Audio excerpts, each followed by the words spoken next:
Were you told where you were taking the people?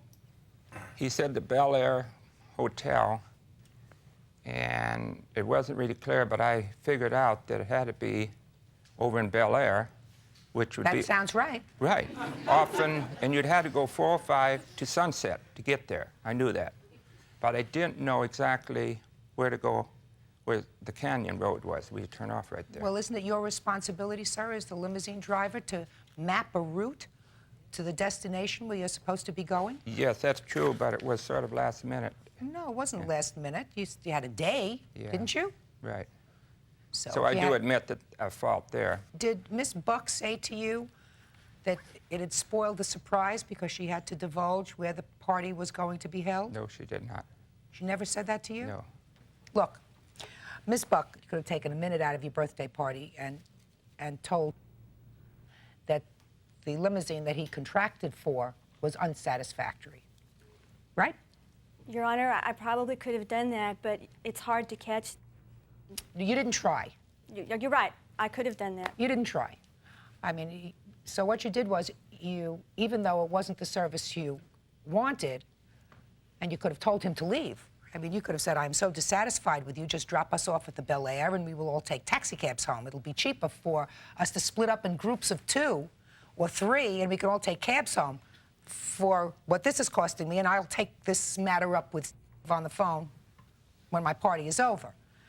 But you used his service. Now, I believe that you didn't get what you contracted for.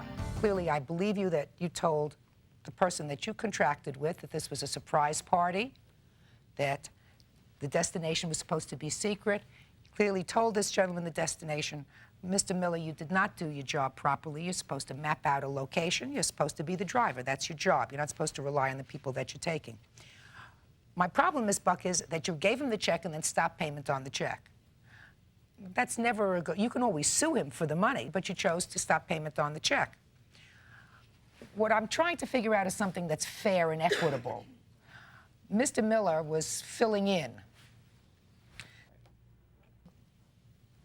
was going to leave you in a lurch if his guy, Joe, who was 32 years old, was supposed to pick you up and wasn't able to do it for whatever reason.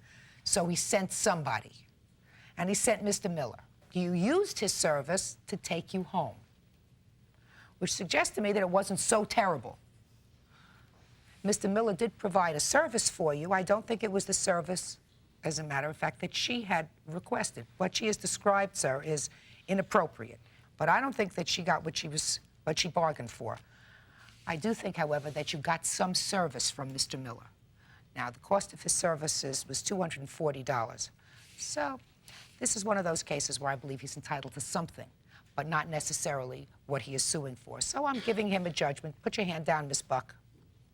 I'm giving him a judgment in the amount of $120, which is 1/2 of what his bill was. Judgment is for the plaintiff for the amount of $120. There's also court costs on there, too, to say. $120. And I suggest, sir, that if you weren't given the proper information from that you sue him.